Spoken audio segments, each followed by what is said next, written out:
Elhamdülillahi Rabbil alemin. Ve salatu ve selamu ala nebiyyina Muhammed ve ala alihi ve ashabihi ecmain. Бүгүн Фатиха сүрөсүндө тажвидиңерди текшеребиз. Туура окуганды үйрөнөбүз. Анан жалпысынан кыска маанилерин алабыз. Окуганды Фатиха сүрөсүн билиш керек. Себеби Фатиха сүрөсү эмне? Куранда эң бетин ачканда эле биринчи сүрөлөрдөн, Курткаң күйүп атат, бери жакыныраак отур.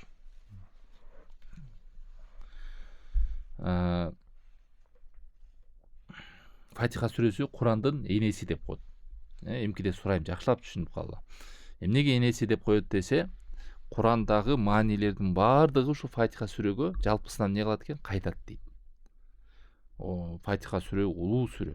Ошон үчүн ар бир намазда дайыма Каусар же Фалак нас эмес, дайыма бул сүрөсүз намаз болбой турган, рекетте эмне кылабыз Абдулла? Фатиха сүрөсү менен баштайбыз. Фатиха сүрөсүн окуйбуз дайыма, Фатиха сүрөсүн окубаса, намаз эмне болбойт? Кабыл болбойт, Себеби рүкүнүнө кирет. Ошон үчүн муну жакшылап окуп, түшүнүп, анан күндө нафилде деле, сүннөттө деле, парста деле окуп аткандан кийин эмне кылыш керек? Маанисин түшүнүп, тажвидти оңдоп, туура окуганды үйрөнүш керек. Кана Абдурахман, сен биринчи окучу. Ауз биllahi минаш-шайтан. Кандай? Ауз биllahi. Ауду. Ауzu billahi. Аузу эмес, аузу. Ауzu Экисинин ортосуна тилди коюп. Минаш-шайтанир-раджим. Минаш-шайтонир-раджим. Минаш-шайтанир-раджим. Бисмиллахир-рахманир-рахим. Бисмиллахир-рахманир-рахим. Бисмиллахир-рахманир-рахим. Оку. Elhamdülillahi Rabbil alamin. Аламин эмес, айн, Elhamdülillahi Rabbil alamin. Көп ката берди, эки ката кетиришет. Биринчиси ал дегенде алах деп айтышат. Алахамду деп. Бул да ката. Аны экиси аламин де эмне кылып коет? Аламин деп. Же Роббул аламин да болбойт. Роббул аламин да болбойт. Эмне болот Абдулла? Аламин. Касра менен болот, Роббил аламин. Ушул аяттарды окушу, Мария. Ауzu billahi minаш-шайтанир-раджим. Ушул аятты. Ошону. Elhamdülillahi Rabbil alamin. Elhamdülillahi Elhamdülillahi Rabbil alamin. Elhamdülillahi Rabbil alamin. Ушуну биринчи аятты. Эмне кылабыз? Эң биринчи Алхамду Аллахка мактоо айтып атат, Алхамду Аллах Таала мактоо айтып атат. Роб деп Алла Таалам сени жараткан, сага рызкы берип атат, сени тирилтет, өлтүрөт. Бүт жакшылык Аллах Таалам колунда. Аллах Таалам ээлик кылат. Аламин деген ааламдар. Ааламдар. Ошондо мааниси эмне болуп калат? Аллахка мактоо болсун, ал ааламдардын Роббиси. Аллах Тааламга мактоо айтып атасың. Эмнеге? Себеби Аллах Таалам сени жаратты. Жакшылыгын берип атат, рызкысын берип атат, Аллах Таалам сага бүт жакшылыктарды. Аллах Тааламдын жакшылыктарына сан жетеби, жетпейби? Жетпейт. Сан жетпейт.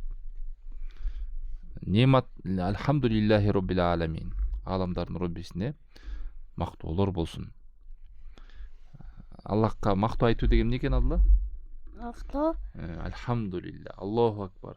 Ушунун баардыгы Аллах Тааламды даңазалап, мактоо айтып, сана айтып, хамд айтуу. Мактоо айтканда эмнени түшүндүрөт? Шүгүр кылып атасың да. Аллахым рахмат. Сен улуксуң, даңктуусуң, бийиксиң, аруусуң, кемчиликсизсиң деп Аллах Тааламга шүгүр айтып, мактоо айтып атасың. Аллах Таалам кулдарынан шүгүр айтканда эмне кылат, Мария? Шүгүрөт, Шүгүр кылсаңар ашып берет. Дайыма эмне жакшылык сураса деле Elhamdülillah деп атпайсыңар? Elhamdülillah.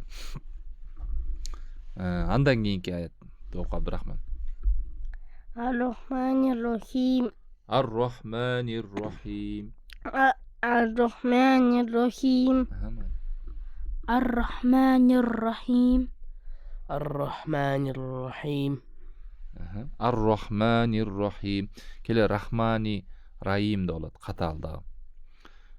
Кантип окуйбуз? Ar-Rahmanir-Rahim.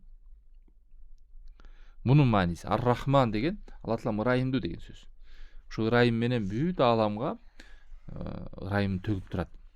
Капыргадагы. Ошон үчүн ошо ырайымдын бир бөлүгү менен жанагы энелер балдарына айбан болсо дагы эмне кылат? Балдарына ырайым төгөт. Милость деп коебу да, жеп салбайт баласын. Защищать этет. Алла таалам ушинтип ааламга бир ырайымын бөлүп койгон.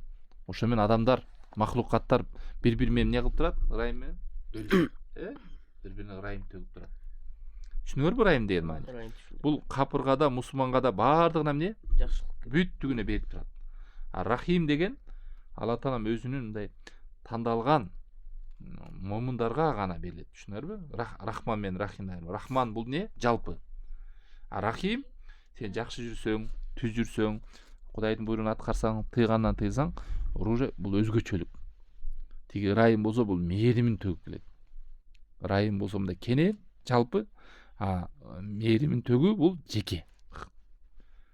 Жалпы капырга деле ырайым төгүлө берет.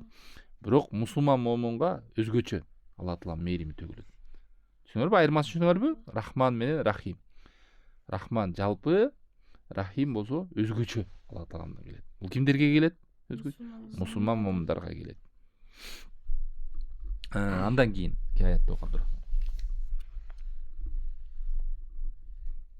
Maliki yawmiddin. Malikil yawmiddin. Ката. Кайра оку.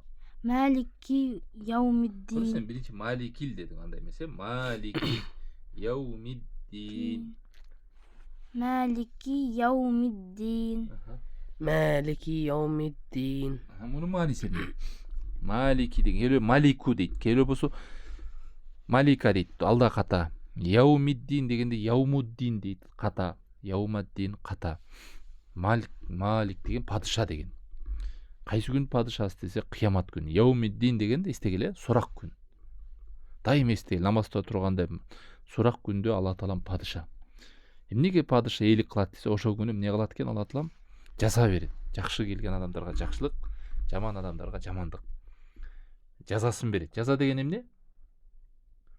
Соопту берет келеге күнөөсүнө тозок берилет. Келер сообуна бейиш берилет.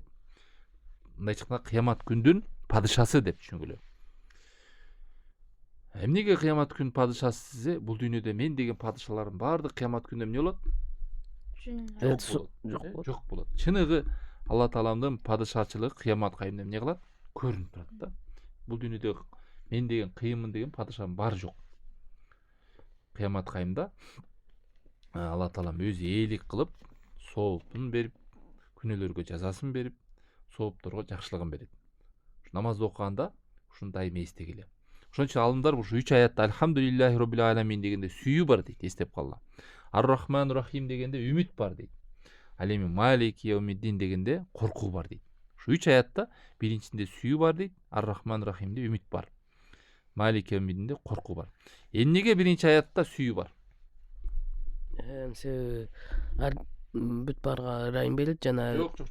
Мен оны айтып атам, Фатиха сүрөсүн. Альхамдулиллахи роббил аламин дегенде эмнеге сүйүү бар? Сүйүү жаңа айтпадыкпы? Аллах тааламга сени жаратты, сага рызкысын берип атат. Алла тааламга аламдардын роббиси бүт ааламды көзөмөлдөп, тынчтыгын күнүн күнүндөй, түнүн түнүндөй кылып сага сактап берип, эртемен турсаң ден соолугуң чың, бүттүн көзөмөлдөп турат. Ошон үчүн Алла таалам эмне кыласың? Мактоо айтып, рахмат айтып, шүгүр айтасың. Ушунун өзүндө эмне бар экен? Сен Аллах тааламды мактоо айтканда эмне? Эки нерсе менен айтасың, Аллах таалам берген жакшылыктарына жана Алла тааламды сүйүү менен.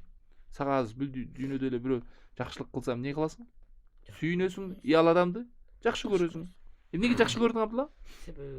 Сага жакшылык кылып атат да.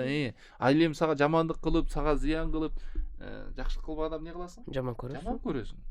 Ал эми Аллах тааламдай жакшылык кылган зат барбы? Жок. Көрдүңөрбү? Ата энени эмнеге жакшы көрөсүң? Ата эне төрөдү, бакты, чоңойту, карады деп. Алла таалам андан дагы чоң, ырайымдуу, мээримдүү. Ошон үчүн бул биринчи аятта эмне бар экен? Сүйүү бар. Сүйүү бар. Кимге болгон сүйүү? Аллахтан. Аллахка болгон сүйүү. Экинчи аятта эмне бар экен? Ар-Рахманур Рахим деген. Ар-Рахман-Рахим. Үмүт бар дедик. Эмнеге? Сен ал ырайымдуу, ал мээримдүү деп Аллах тааладан үмүт кылып атасың. Аллахым, сен ташбоор эмессиң. Сен жестокий эмессиң, сен ырайымдуусуң, мээримдүүсүң деп. Көрдүңөрбү? Үмүт кылып атат. Үмүт бар деген ошо. Ошон үчүн намазда турган дайым Алхамдулиллахи роббил аламин дегенде Аллах болгон сүйүүнүнө сескиле. Ар-Рахманур Рахим дегенде Аллах болгон эмнени сезесиңер? Үмүтүн. Сезесиңер. Үмүт, надежда. Алла таалам менин намазым кабыл кылат. Аллах таалам мага ырайымдуу, мага жакын деген үмүттү коесуңар. Ал Малик Яумиддин дегенде эмнени сезесиң, Абдурахман? Коркууну. Эртең өлүп калсам, кыямат каймага барсам, кандай болот абалым деп. Көрдүңөрбү? Ушу 3 нерсени аябай намазда кандай мындай рахат менен окуйсуңар. Малик Яумиддинде коркуу бар, Ар-Рахман Рахимде үмүт бар, Алхамдулиллахи роббил аламинде сүйүү бар экен. Эмнеге коркуу бар? Малик Яумиддин десе, эмнеге коркуу бар? Себеби кыямат кайымда барганда кандай болот абалым? Сурак кандай болот? Алла таалам кандай кылып мени жазалайт, кандай кылып мени тосуп алат деп коркуу бар. Ошон үчүн алымдар айтат, ибадатта ушул 3 нерсе болбосо, ибадат не болбойт? Жакшы болбойт, мындай. Супсак болот, скучный болот. Кээ жай ибадатта сезе алып деле окуйт го, ушул нерселер болбогондуктан. Сүйүү алдыга сени түртөт, жетелейт. Анан коркуу менен үмүт чымчыктын эки канатындай деген. Мисалы, чымчыкта эки канаттын бирөө иштебесе эмне болот, Абдулла? Кулап түшөт. Ошондой эле ибадатта сүйүү менен үмүт болбосо, ибадат не болот? Сүйүүсү ашып кеткендер не болот, Мариям? Сүйүү мындай коркуусу жок, сүйүү эле болсо. Жана Кудай таалам кечирет, ал ырайымдуу, мээримдүү деп не кыласың? Күнөөлөрдөн тыйылбай баштайсың. Коркууң көбөйүп кетсечи, Коркуң көбөйүп кетсе. Коркууң көбөйүп кетет, сүйүү жок Кудай таалам жестокий, ал аябай ташбоор деп отуруп адам не кылат? Ибадатты мындай рахат менен кылбастан мындай. Бул тең салмактуу сакташ керек да. Коркуу да болуш керек, сүйүү да болуш керек. Экөөнүн бирөөнү аша чаап кетпеш керек. Коркуу менен гана чектелип үмүттү жок кылып салсаң да болбойт. Үмүт эле болуп, коркуу болбой калса да болбойт. Коркуу менен үмүт эмне кылыш керек, Абдулла? Тең салмактуулук. Чымчыктын эки канатындай. Жана кээ бир корккондор бар, өзүнүн азын өлүп калгандар бар. Как будто бул дүйнөдө үмүт жок, жашоо жок деп өзүнүн самоубийствосун өлтүрүп салгандар бар. Сүйүнүп, коркуу жок болтор, Кудай кечирет деп коюп жүрө берет да. Негизи эч нерсе Кудай кечирет депчи. Кээде ата эне деле тарбиялап атканда, апаң только сүйүү менен эле сени тарбиялай берсин. Ата энеңден башка именбесең, тартынбасаң, коркпосоң эмне кыласың? Уже аткарбай баштайсың. Ошон үчүн бир аз тартип да керек, уялып, ошондой нерсе болуш керек. Бу жерде коркуу, үмүт бир. Түшүндүңөрбү? Кайра кайталабайын. Анда бүгүн же болбосо ушу менен чектелели. Силерге кийинки Иякана буду Ияканастайын бир аят кошуп коелу. Себеби дегенде эртең муну сурайын да силерден кайра. Унутуп калбашыңар керек. Алхамдулиллахи роббил аламин. Алхамдулиллахи роббил аламин. Ар-Рахман Рахим эмне? Малик Яумиддин эмне? Биринчи аятта эмне камтылган? Экинчи аятта эмне камтылган? Үчүнчү аятта эмне камтылган деп. 5-нчи аятта Иякана абуду ва Ияканастайын. Оку, Абдурахман. إياك نعبد وإياك نستعين. إياك نعبد وإياك نستعين. إياك نعبد وإياك نستعين. Бул аятта сага гана сыйынабыз, сенден гана жардам сурайбыз деп. Минтип айтса деле келмек да бул аятта. Сыйынабыз сага, Аллахым, жардам сурайбыз сенден деп. Бирок антип келген жок, наоборот минтип келди. Сага гана сыйынабыз, сенден гана жардам сурайбыз деп. То есть бул кыргыз тилинде ушинтип айтылганда эмнени билдирет? Сага гана, сенден башка эч кимге сыйынбайбыз деген маани чыгат да. Сага гана десе. Эгер сыйынабыз сага жана башкага дегендей болуп кетет, көрдүңбү? Жардам сурайбыз сенден жана башкадан дегенде. Ошон үчүн сенден гана жардам сурайбыз, сага гана сыйынабыз дегенде эмне билдирет абла? Сенден башка эч кимден жардам сурабайбыз. Сенде сага гана сыйынабыз дегенде Сенден башка эч кимге сыйынбайбыз деген сөз. Аллахтан башка сыйынса болобу, Абдурахман? Жок. Болбойт. Бул эң чоң күнөө ширк деп. Ошончо көрдүңөр беди сыйынууну дагы, жардам суроону дагы. Жардам сурасаң да Алла Тааламдан дуа көтөргөндө, кабырдан, мазардан, өлүктөрдөн сураса болобу? Болбойт. Болбойт. Жалгыз Аллахтан сураш керек. Ибадат кылып саждага башын тийгизгенде да кимге? Аллах болобу? Жок. Эстеликке, Аллахка. периштеге, пайгамбарга болобу? Болбойт. Болбойт. Ойлонбой эле айт. Аллахтан башка эч ким болбойт. Периште болобу, пайгамбар. Жибрил болобу? Болбойт. Болбойт. Микаилгечи, Болбойт. Исрафилге, Болбойт. жаналган периштеге Болбойт. Эч ким болбойт. Эч ким болбойт. Жалгыз Аллахтан башка эч кимге болбойт. Сыйынуу. Көрдүңөр беде эки пайда бар. Ияка набуду ва ияка настаин. Сыйынсаң да, сурансаң да Аллахтан сура. Башка эч кимден суроо. Муну ким үйрөтүп атат бизге? Аллах. Алла Таалам өзү үйрөтүп атат. Фатихада айтып берип бизге. Ушундай кылып дуа кыла, ушундай кылып сурангыла деп. Менден башка эч кимден суранбагыла, менден башка эч кимге ибадат кылбагыла деп. Ибадат кылуу деген эмне абла? Ибадат кылуу, Аллахка сыйынуу. Сыйынуу. Сыйынуу. Түшүнүңөрбү? Бул 4-аятта эмне бар десе? Алла Тааламдан жардам суроо бар. Жардам суроо. Жана жалгыз Аллахтын өзүнө гана ибадат кылуу бар. 1-аятта Фатихадан Алхамдулиллахи роббил аламинде сүйүү бар, Ар-Рахманир Рахимде үмүт бар, Малик Яумиддинде коркуу бар, Алем ияка набуду ва ияка настаинде Аллахтан жардам суроо бар. Жана ибадатта жалгыз Аллахтын өзүнө гана ибадат кылуу бар деп. Көрдүңөрбү? Кандай мааниси? Эми ушуну унутпай Фатиханы үчүнтө окусаңар, кандай болот? Намазга таасирлүү болот, пайдалуу болот. Бүгүн ушуга чейин чектелели. Ушуну кайталап, жакшынакай кылып келели. Эртең Кудай буйрса, эмне кылабыз? Улантабыз.